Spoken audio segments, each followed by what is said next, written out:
The following presentation was recorded live for the International Association of Square Dance Callers 19th Annual Convention. We take you live to Virginia Beach, Virginia, where our session is just getting underway. Let me start by saying that Larry Davenport and Randy Page were supposed to be the two panelists.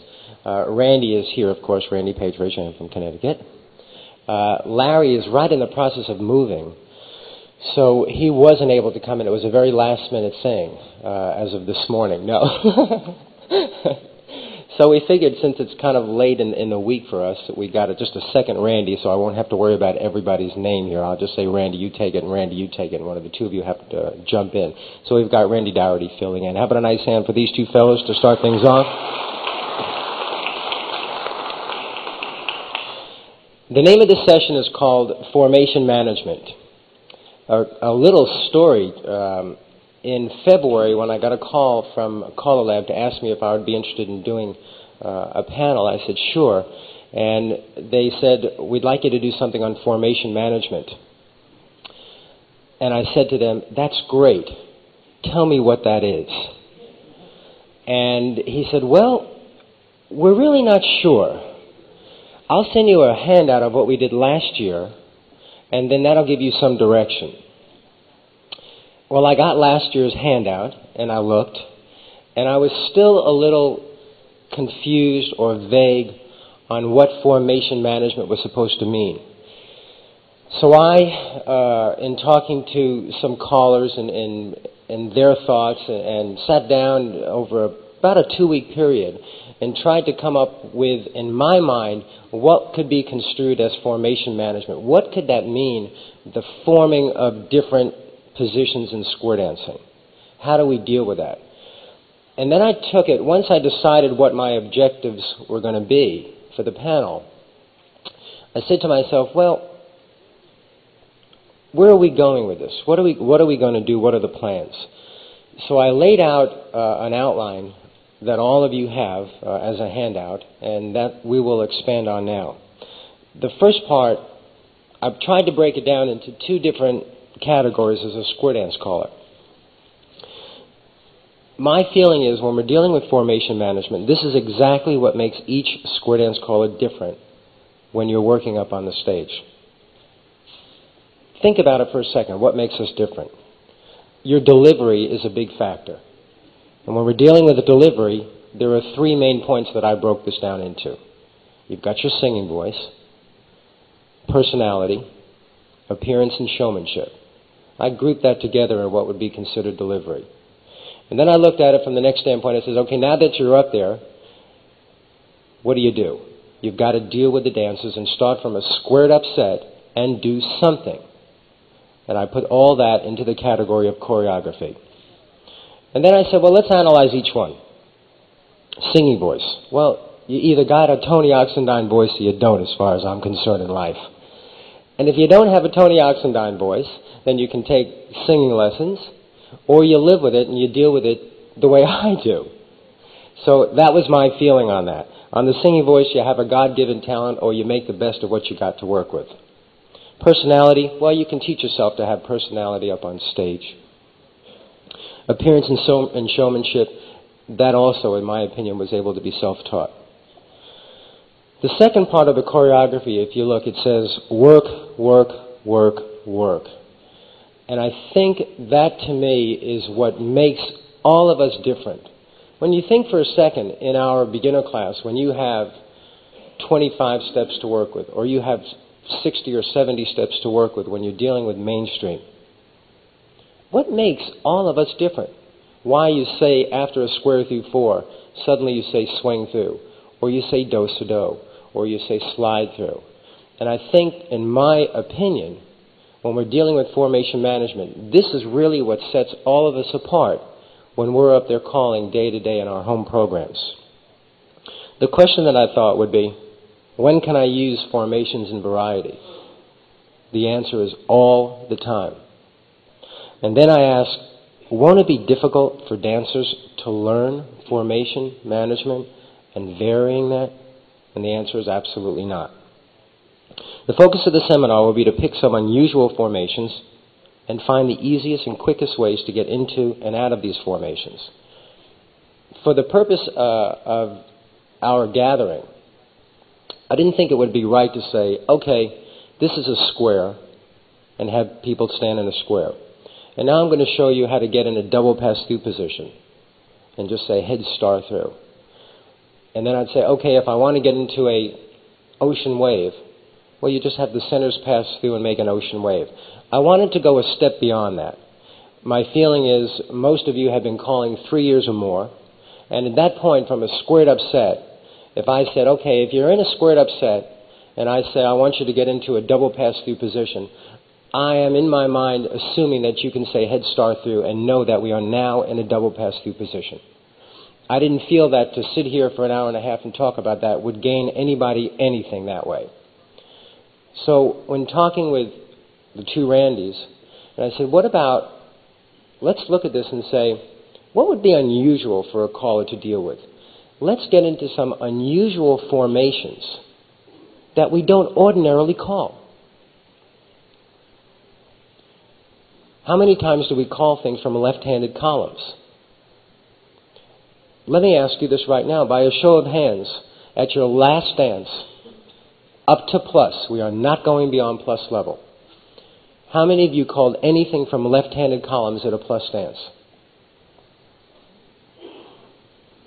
We've got about half the group. That is wonderful, because that is unusual.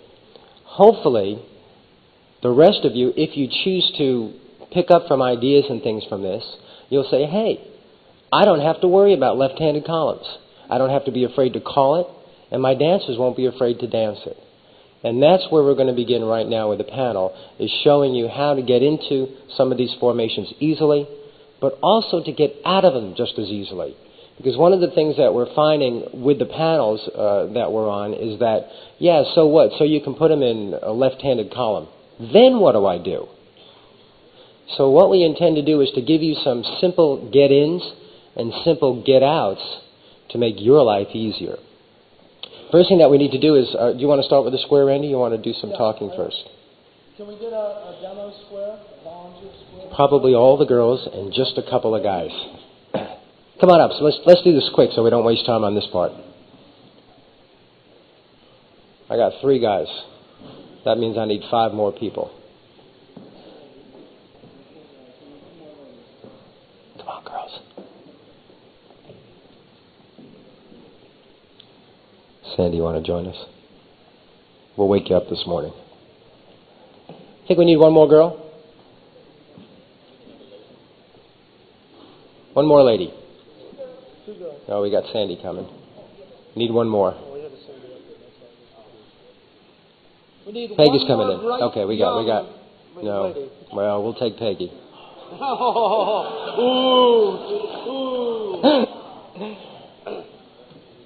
can use the hand mic too. Oh, we can use the hand mic? I think I'd much rather use the hand mic. Thank you, Randy. I thought he was Steve. Nikki and Dan, your heads, raise your hands. Why don't we first take a look at some of the ones we have written down here, and then maybe we'll try and expand a little bit. How can we easily set up 3x1 lines? Well, to make it more visually interesting, let's have the heads pair off, and everybody do a swing through.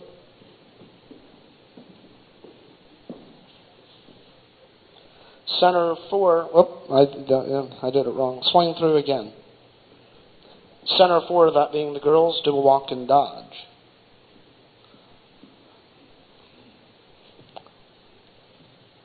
We have a 3x1 right there. Simple enough.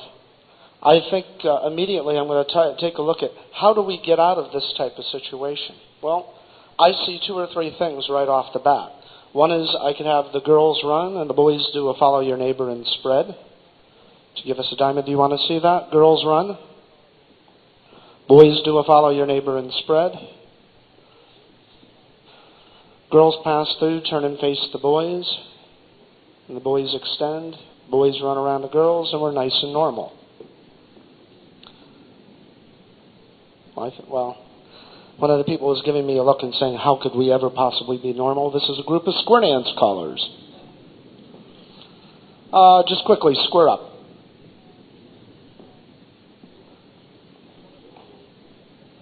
One of my favorites, and when I looked on here, I was glad that Steve wrote it down, is heads do a touch, a quarter, and spread, and the sides crowd in between them. To me, this is one of the absolute easiest ways to get into 3x1s. There again, we could go back and do that center, one of the things I do from here is center 4 past the ocean. Center 4 to a past the ocean. Again, setting up diamonds. If I have a group that's weaker, I'm not going to call flip the diamond from here. I'm going to do a diamond circulate first. Diamond circulate. Then call flip the diamond and say, hey, boys are facing out. So I give them a little reassurance that they're doing the flip the diamond correctly. Boy, run around a girl. Let's do past the ocean. Let's have the girls do a walk and dodge, going back to setting up a 3x1. Let's have the girls do a partner trade. Girls pass the ocean. Diamond circulate, flip the diamond. Why don't we square up and go back to the beginning again and try some other possibilities.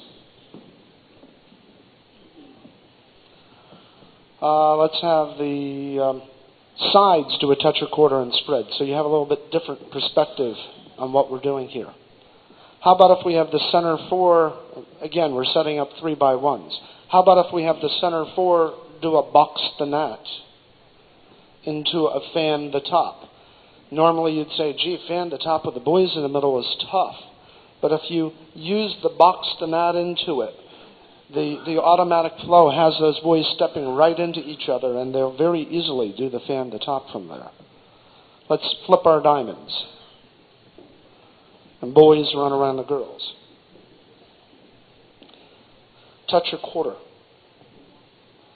Center 4 to a walk and dodge. That's another one that you have on your list. That's the second one. And have the centers crowd in between them. Let's innovate for a little bit of a moment, okay? But I think most dancers could get through this.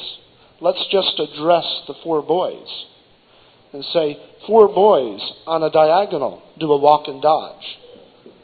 And I think almost any group would do that without any trouble. How about just the boys partner trade? And everybody do a Ferris wheel. Boys pass through and star through with the girl you meet. How about Randy and Steve? I'm sure you guys have some ideas from these locations.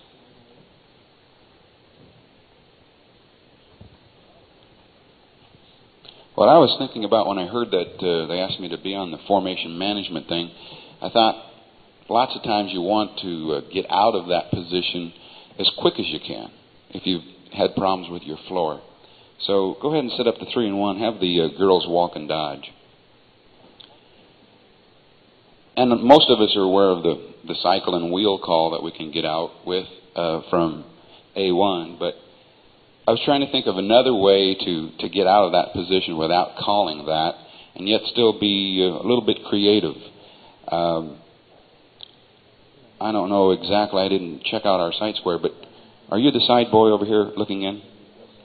Lots of times I will get out of that formation very easily by just designating one of the boys, side boys, run right. And quickly you've got back to a regular line of 4.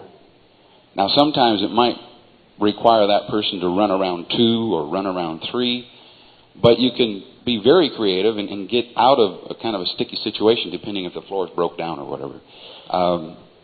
Do a partner trade. Pass through. Wheel and deal. Center slide through. Touch a quarter. And spread. There's your 3-in-1 again. What I wanted to point out to you, using that same kind of a theme, I could designate the girl on the end to run. But if I just have her run around 1, you still got something that's a little sticky. You got same sexes, but they'd probably be able to handle that. But if you wanted to get everybody back into normal lines right away, I'd tell that girl to run right around 2. And they can probably handle that. The 2 people will be doing the displacement. The lady on the end, run around too. And quickly you've got back to something normal. That was neat. I want to write that down. We're going to have to buy it. Watch this. Past the ocean. We all deal in ocean waves all the time in our calling. From once we teach that in our beginner class. So it's really exciting to take an ocean wave and in one call to simply change it. Just the centers do a walk and dodge. This is exciting for the dancers. This is what makes dancers keep coming back to your groups, in my opinion. Because you're different from the next guy. If each one of you called exactly the same, then there's no reason for the dancers to go to anybody but you. But if you're a little bit different than the next caller in your area, the dancers just could say, hey, it's still fun, I can still do it, and he's a little bit different. I like that. That's the part that we can work on, because that's the part that it wasn't a God-given talent to be a caller.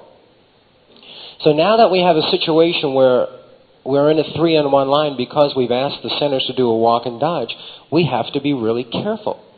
And that's what we're working on here, is getting you into formations that are different than you would maybe normally call it a dance. This one, for example.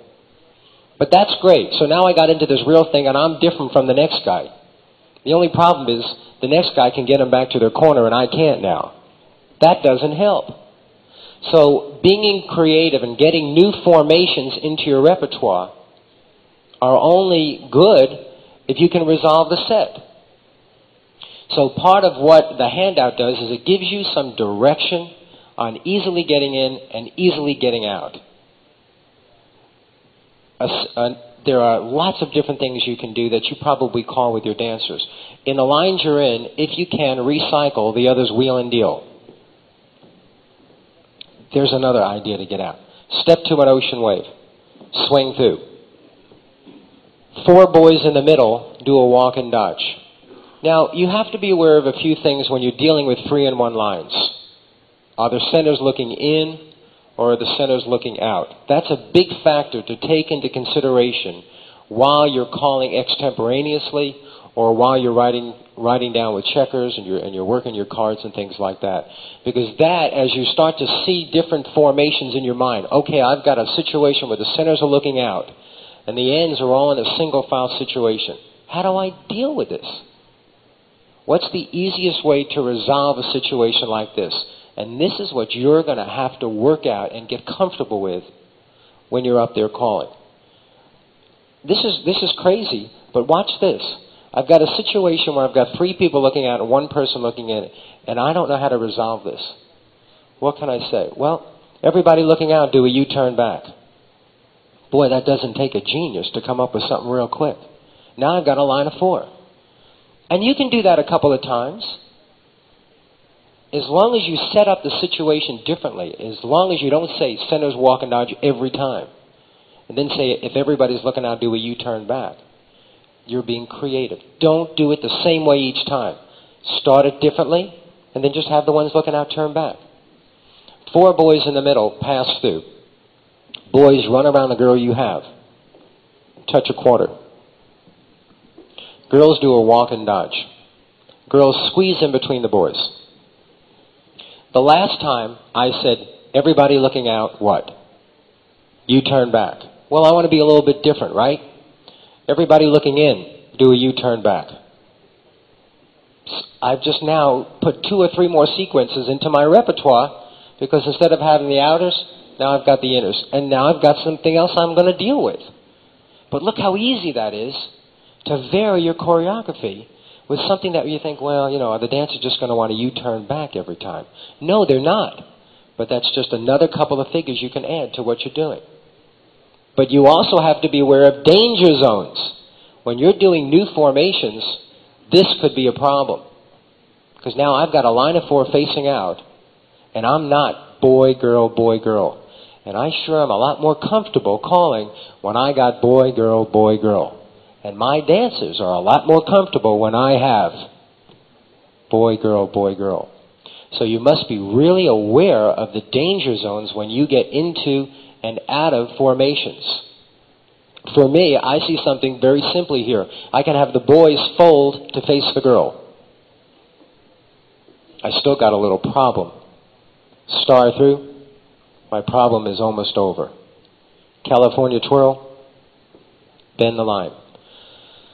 By doing this enough, you will start to see things, and things will become more easy and second nature, and you can then get up and be extemporaneous when you're calling and not have to do as much preparation setting up your dances because you've had practiced and practiced and practiced. It takes work to do this. Randy, you're going to work on the inverted lines, right? Next topic? Okay. I was noticing you were setting up the lefty two-face. You're getting ahead of us here.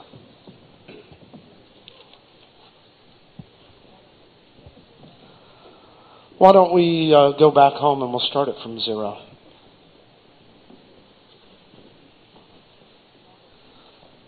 I think as callers, we have a tendency to be a little bit scared of the inverted line formations, and that our dancers are sometimes uncomfortable with it. And I don't know how many of you have seen the Factors in Square Dance Difficulty handout that talks about some of the things that cause difficulty, like an unknown call, or a familiar call that's infrequent, or an unfamiliar formation, like inverted lines, an unfamiliar arrangement. You have to remember too much. You have to keep track of too much. I think we're pretty safe as callers.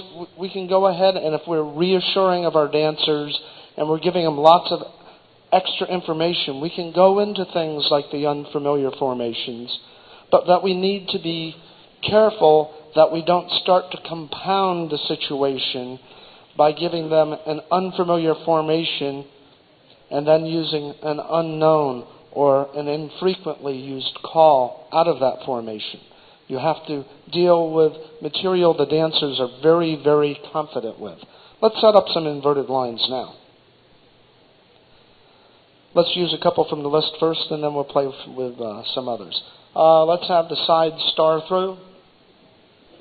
Obviously, this is a double pass-through type of situation. Centers pass through, and put centers in. We have an inverted line already. If we want to change this inverted line easily to a situation where the center four are facing in, we could simply call a cast off 3/4. That changes from, why don't we do it so we show it to them.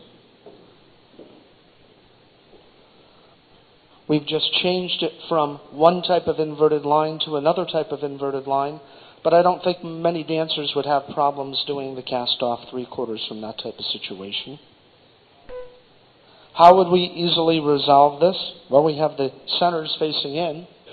We could certainly have the centers pass through. From here, I see 2 or 3 possibilities. We could certainly go back and do a cast off 3/4 again. Gee, and I was thinking of using another one. Let's do a star through and the centers pass through, and let's put centers in. And let's play some more from here. Let's get some other ideas of how we can put this into a somewhat more normal situation for our dancers.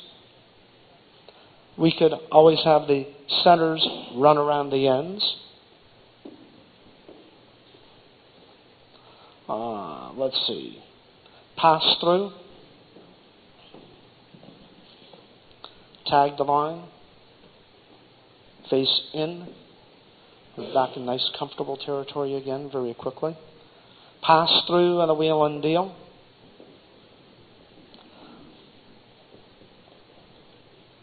Centers pass through. Put centers in. I keep going back to this one. I'm going to switch it next time. Cast off 3/4. How about some other ideas from here? Well, we don't always have to have the centers run.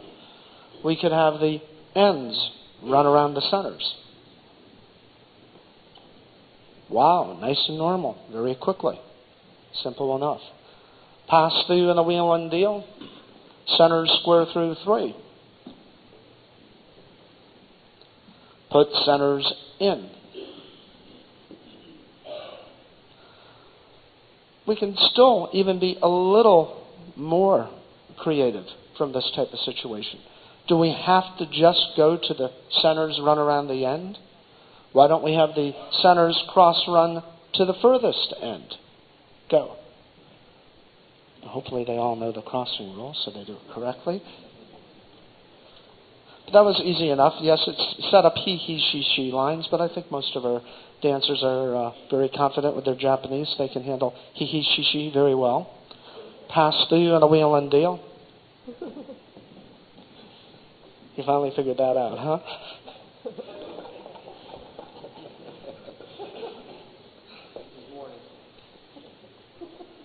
Girls pass through. Girls crowd in between the 2 boys. There again, I think a lot of times when we're working with strange or unusual formations, a lot of times we can use sex to our advantage. In the sense that it's very easy to tell the boys to do one thing while we tell the girls to do another thing. Here's a neat little combination I sometimes fool around with. Let's have the boys do a touch a quarter while the girls do a clover leaf, and crowd in between the 2 boys. And whoop, I'm back into a 3x1 again.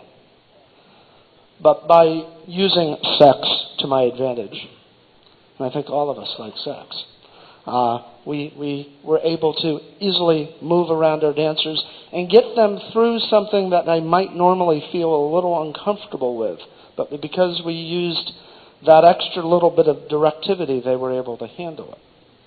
Have the girls pass the ocean, and we're back to diamonds. Nice, comfortable situation. Flip your diamond, please. Just the out-facing boy run.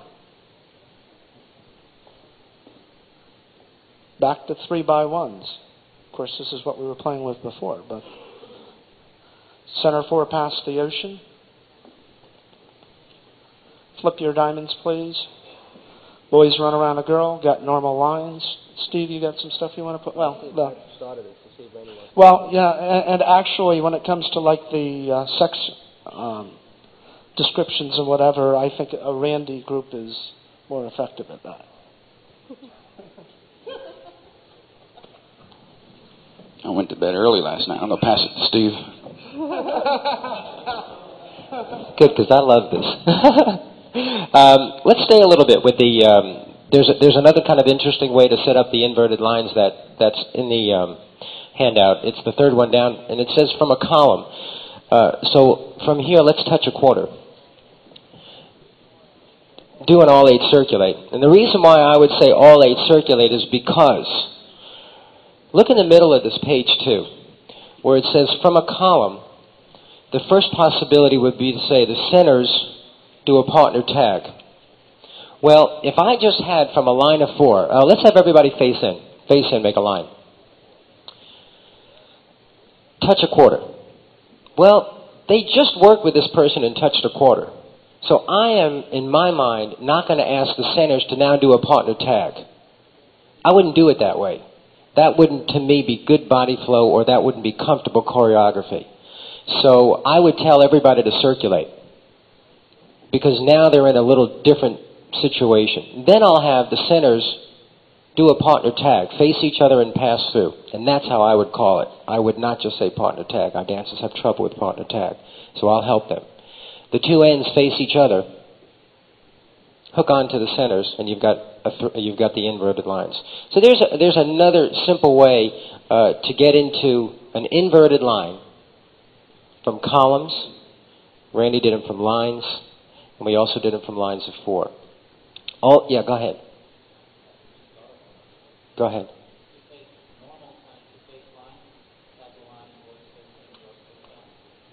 Let me see. Centers trade with each other. Pass through. So you said from a normal line, tag the line from 2 face lines. Bend the line, star through, veer to the left. That kind of a line. Tag the line all the way through. Boys face in, girls face out. I'm so glad you came today. Another quick way to set it up. This is fun to me. This is being creative. This is learning different things, and this is, to me, what square dancing is all about in terms of choreography, being creative. Let's have all the girls fold behind the boy. Boys pass through, star through, bend the line. Randy, the next thing on the list, Randy Dougherty, is going to be left-handed columns. You want to handle left-handed columns? Well, obviously, the easiest one is the get them into the column and turn them back from right-handed columns. Do a touch a quarter, and then simply have them U-turn back. I think dancers would handle that probably better than the left touch a quarter, depending on how frequently they dance, if they're just the once-a-month type dancer. Let's have, to get out of that, let's just face in and get back to our line. Trying to stay with what we've got on the handout. I think that was pretty basically from the column. They did the touch a quarter, turn back, and the left touch a quarter. Sasha your girl to get back to the regular line of 4. Anyway, you know how. Do a right and a left through. I was trying to come up with some other ways, maybe that were just one call, to get them into that, and I was having difficulty trying to think of some other one-call type things that would put them into left-hand columns. I was coming up with some other ones that were, I had to use more than one call. Pass through, wheel and deal, and let's see, what did I come up with? That's not what I was thinking of. Spread. Star through. Do your double pass through. First one go left, next one go right. Pass the ocean. Okay, we were there in the lines. What I did was, from the wave, I went from the lines to the wave, and I thought, have the boys fold and the girls extend. That would be one way to get into that left-hand column. Boys fold and the girls extend. There's the left-hand column. But I went from the line to get to the wave and then to the column. Everybody trade and roll. Roll him away.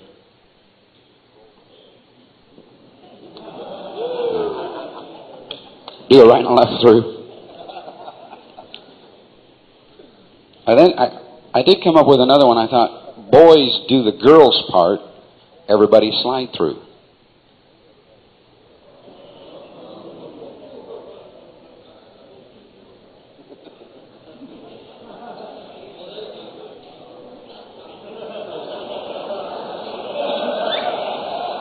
Hint, we're looking for a left-hand column, okay?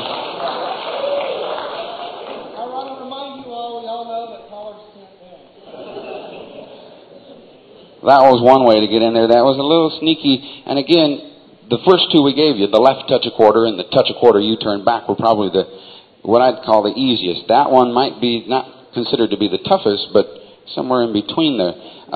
Trade and roll.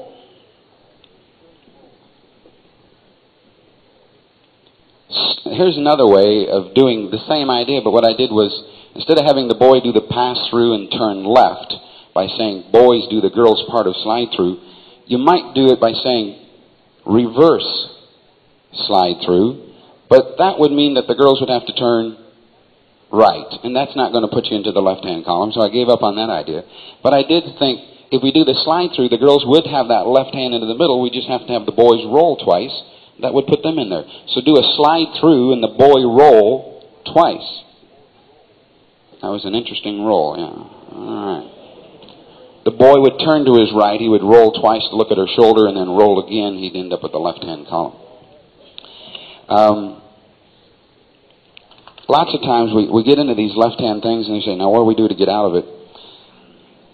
And Steve asked me over the phone a couple of weeks ago, he said, what do you do when you get in a left-hand column besides doing circulate? Almost it seems like every time you get into a column, you circulate it or you coordinate it. And certainly if you do coordinate from here, you're probably asking for some trouble. But if you do a coordinate, I would certainly recommend it that you probably try it from this kind of a situation. All right? Do a coordinate. And notice what's going to happen is that you're going to end up in a normal type couple arrangement. Hopefully. Now, bend the line. So if I was going to call that coordinate, I'd do it so that I had made sure that the boys were connecting up to do the trade, where normally you have the girls do it, so that you can get back to the normal two-face line right away. Let's go back to the easy way of let's go into another one. Star through for me. We had the line. We're going to go to a left-hand column. And before I did the pass the ocean, boy fold, and the girls extend, that led me to thinking, why not do crossfire? Because that's kind of some bits and pieces of crossfire. But instead of veering left like we always do, veer right. And then when we do our crossfire, we'll end up in that left-hand column. Do your crossfire, center boy trade, girl cross fold, boys extend. There's your left-hand column. And when Steve asked me that question, what do you do when you get into the left-hand column and you've already done one circulate? What are you going to do after that? You either run them or turn them back or something like that. Do your circulate. And I guess I'd simply just say quarter in. And there's your back to the line. Thinking at another program above the plus, I was trying to think, how can you get him into that left-hand column without calling or without doing just mainstream and plus, and still trying to keep on the one call type theme, not using a lot more than just one or two calls to get into it. And the only call that I came up with, the advance, that would put him directly into a left-hand column was this. Let's see what they do. Do you guys dance A2? No. I will help you. Okay. Do a right and a left through.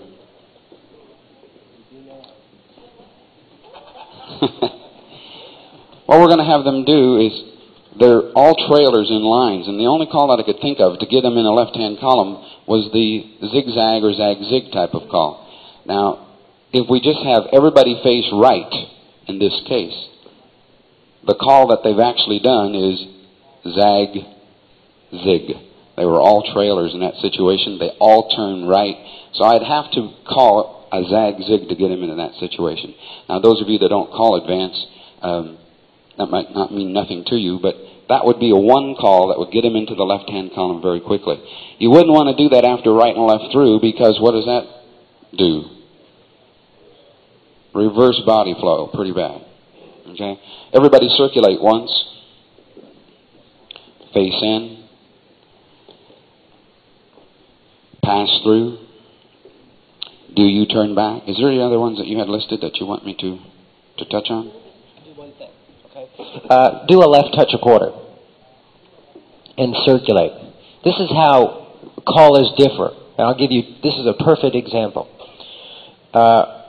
When Randy said he would do coordinate, he didn't have the column like this. Do an all 8 circulate. The column that he said would be the best way to do coordinate would be this way. And I couldn't understand that because I wasn't thinking of the ending position. And I'll show you why. Do an all 8 circulate again to get back to it. In my mind, and this is what I think is neat, I'm not worried about the ending position because my dancers would not be able to coordinate that way. They would never get to the end position. My dancers who are normally used to dancing a regular right-handed coordinate from the normal columns like this would probably have better chance of succeeding because the same sexes are going to be in the same spots when they turn. For example, if I were to call coordinate for a group, circulate once, do that, and a half. The center 6 same sexes trade, and all the boys move up around the outside. And that's what makes callers different in their minds and how they think. In my mind, if my dancers are used to doing it right-handed from one standard position, then if I just slide them over, put them left-handed, yeah, they're going to end up in a kind of an unusual position, but hopefully they'll be comfortable enough doing the similar positions, just you turn back, where it would make things interesting. And I think that was neat that we had different philosophies on that. Okay. Yeah, it's a matter of, do you make them feel comfortable after they've completed the call, or do you make them feel comfortable as they're doing it, one way or the other. So, oh, this is going into the next thing. Yes, going to the. How can we easily set up left-handed two-face lines? I guess he did it. Coordinate. One real quick one. One real quick one on the 3x on the lefty columns, and there again, we all call advanced, so we have a tendency to think of advanced terms, but it's certainly easy enough in both instances not to use the term zigzag. Is just simply use the term right from the lines facing in, everybody quarter to the right, or if you have lines facing out, everybody quarter to the left. Very, very simple, but it sets up your lefty columns. Okay, as far as the setup for the left-handed two-face lines, this gives you the side shade type effect from the coordinate that we did. Bend your line and roll him away again, because you need practice. Do a right and a left through.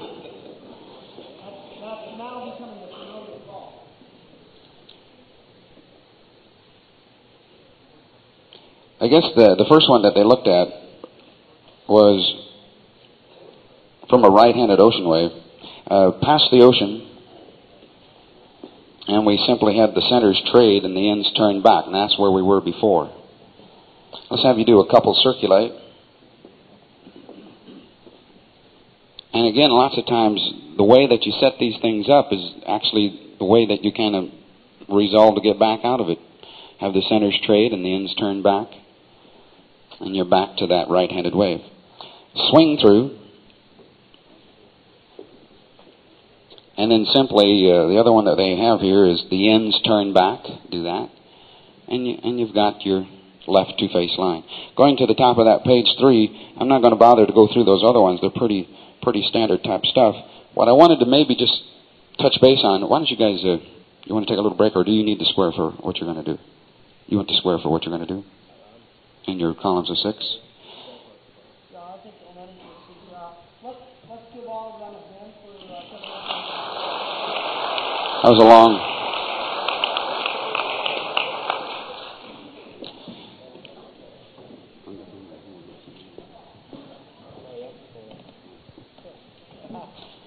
When I started thinking of formation management, like Steve, I wasn't sure what they meant. And I've heard dancers that go to a particular collar because, or they avoid going to a particular collar because I think maybe he has not managed his formations very well. There are certain collars that you hear callers talk, or dancers talk about, that say, I don't like going to him because he uses left hand swing through, left spin the top, left relay the deucey. All night long he does nothing but left hand waves or left hand whatever. And he's not doing a good job of managing his formations. If he does nothing but left-handed things, or if you do nothing but the inverted lines and the 3-in-1 lines all night long, that's poor management. And it really comes down to kind of a programming type thing of your dances. And I know traveling callers kind of get into a rut also by when we do our programming, I just always, the fourth tip, I always do 2 singing calls.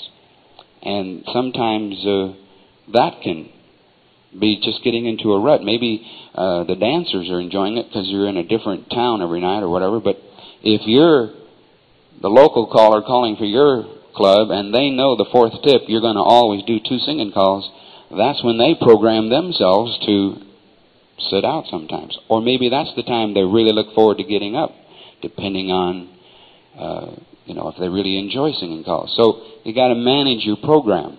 You don't want to go and call the same kinds of things all night long, of course. Too much of a good thing is too much. So I'll turn it back over to Steve. Well, on the way back, I'm going to steal it for a second. I want to reiterate something Randy was talking about before. The way I see a lot of the material we're dealing with is they're the spice of square dancing. If you use too much spice, people don't like it in their food. But if you don't use enough spice, it's bland and it's boring. And the trick that we have to develop as callers within our own personality and our own ability to manage these formations is to add the right amount of spice so that the square dancing really tastes good? If you look at the very last comment on the last page, page 3, I think this is something that's really important to remember. If our objective here was not to deal just in box 1-4s, in lines, and two-faced lines, it was to go one step beyond. These guys make it look easy. It is very, very difficult to acclimate yourself to new and unusual formations. These are new horizons that you're going to be dealing with. It really can be so exciting to change your thought pattern and say, why not call this? Why not do it? But you can be the most creative choreographer in the business. If nobody is dancing, you have failed. That is really important to remember when you're calling, is they're not going to appreciate it if you tell them, boy, aren't I great at choreography. That's not going to impress the dancers. When they come back week after week because at your dance, they couldn't think about all the troubles that they had at work. They couldn't think about the kids or the grandkids or all the problems of the day because you were making things creative in your choreography. Your formations were different. You put them into setups easily. You put them out of setups easily. Then they're going to come back.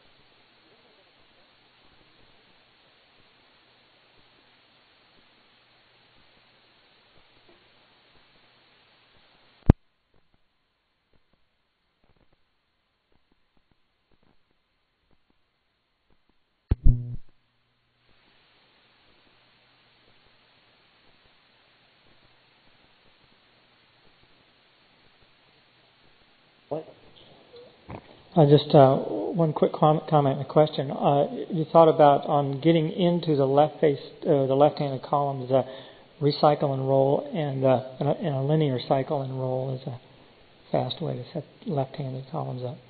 Okay, and let me ask a question.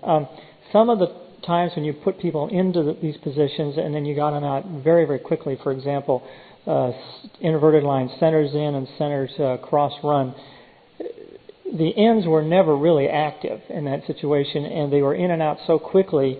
Did you really get any advantage, or did you get any recognition of the fact that you did have inverted lines because it was so fleeting? It was like it wasn't there. So maybe a comment on those two.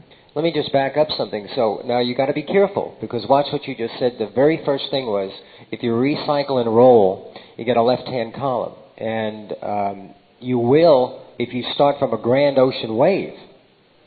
If you start from two ocean waves and you say recycle and roll, I think you get left-hand waves, don't you? Who's good at mental imagery and that kind of stuff? Right? Left-handed waves.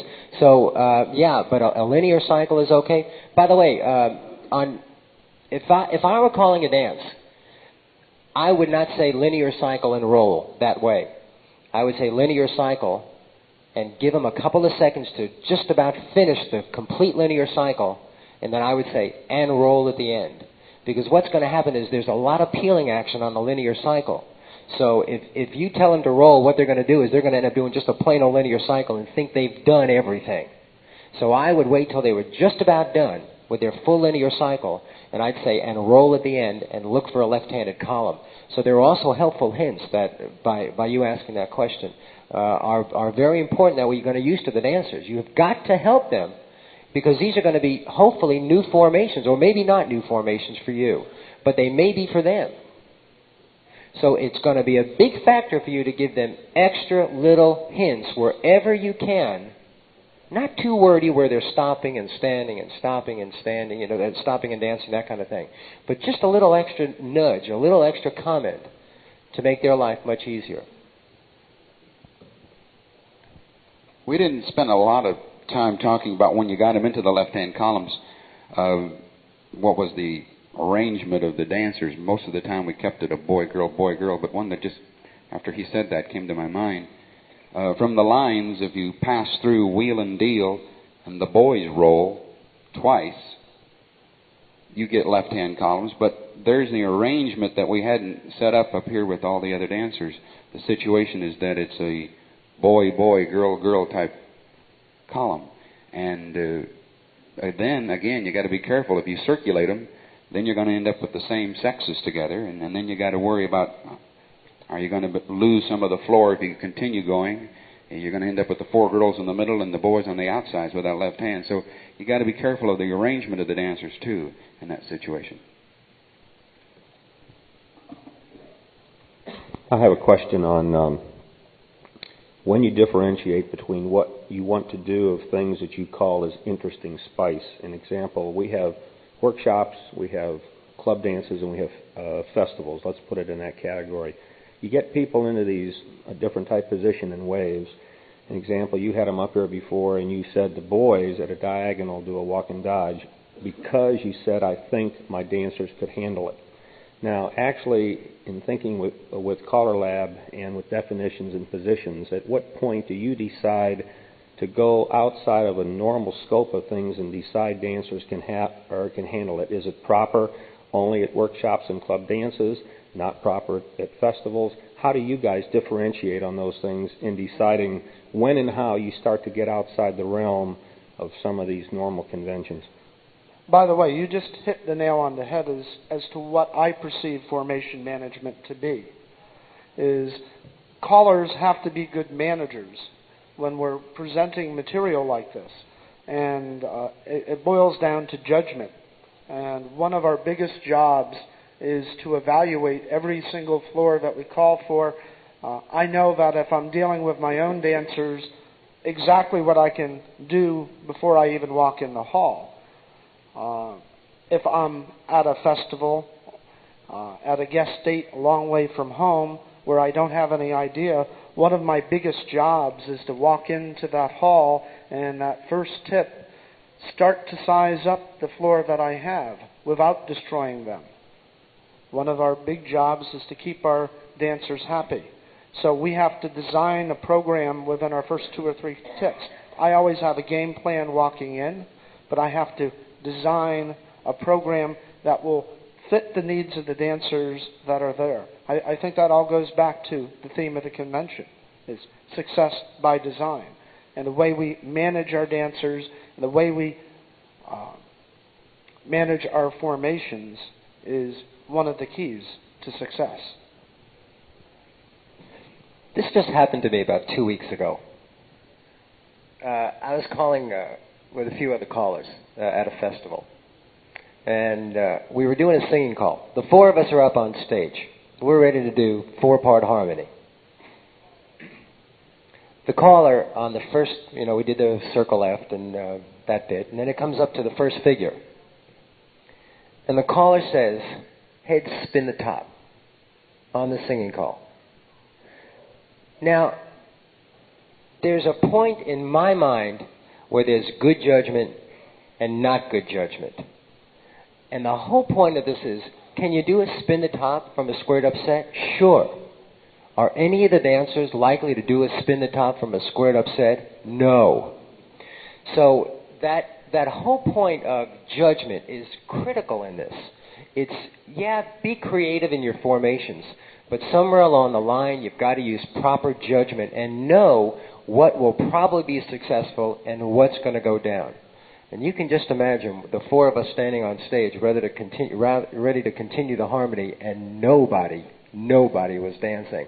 That was a real uncomfortable kind of a feeling. But and this was, for this caller and the way he calls and the way he teaches, all of his dancers probably are capable of doing that. The majority of the dancers are not. And I think when you're in certain situations, when it's not your home program, when you're going out and calling for other areas, when you're calling for somebody else's club because he's out of town, or you're calling at somebody else's dance, you have got to use different philosophy than when you are calling at your home program if you want to go back to that group. I think there are different levels out there, in my opinion. There are festival levels, and then there are regular workshop or dancing levels. And a lot of times I know we get chastised for when you're on festivals and the dancers will say, boy, it's kind of watered down and we're just swinging through and spin the top and recycle. Well, you can also be creative in that, and just what we did here. And 80 or 90% of the stuff that was called on this stage all of your dancers are probably capable of doing. We would take it to a few other extremes because we all have different abilities in our groups and different abilities as callers. It boils down to judgment and using the right formations and the right creativity at the right time. And that's going to be the difference between success and failure in being a good choreographer.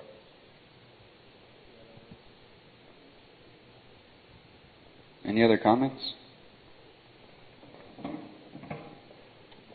You spoke of the circle to a two-faced line just a minute ago.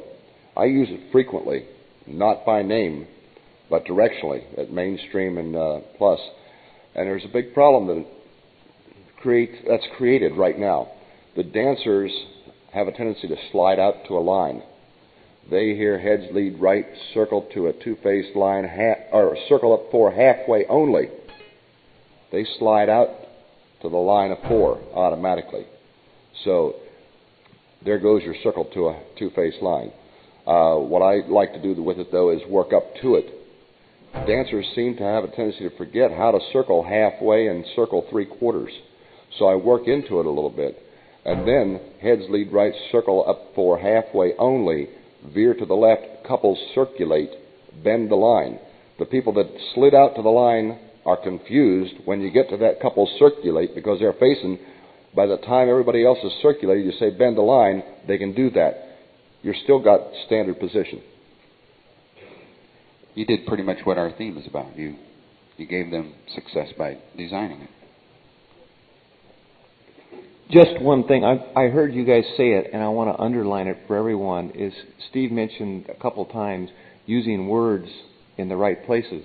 And that makes a tremendous difference, especially if you get into formation management, because you can call things which aren't on lists. You can call things dancers have not been taught with total success and get into interesting formations if you're very careful with your selection of words. I mean, an example which I would use on occasion, we dropped the call divide years ago. But you can get into nice inverted lines if you get in a double pass through and call center square through while the outsides divide and step up next to them. And even though people don't remember the call divide, they will very neatly step apart and step up next to the ones who are squaring through 3. But you've got to be careful. It's the same thing when you're working with new dancers. You find yourself in a situation where you're just itching to call veer to the left and you know it hasn't been taught yet. You can call veer over to the left. And virtually 100% of people will do it because people driving down the road who have never square danced in their life know exactly what veer over to the left means. So by using little words like over, next to them, things like that, you can manage your formations in ways that create success.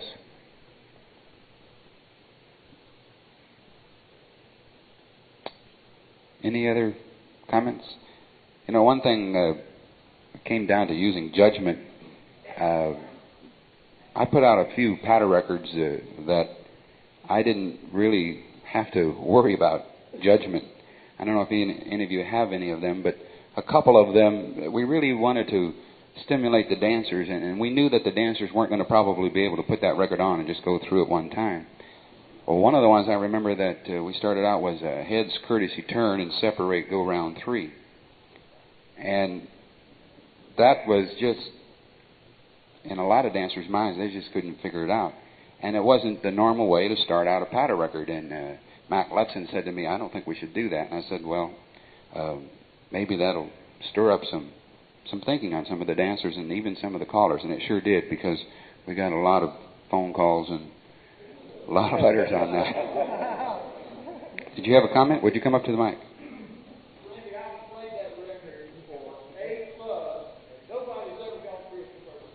Yeah, and I probably will never be hired in those clubs, right?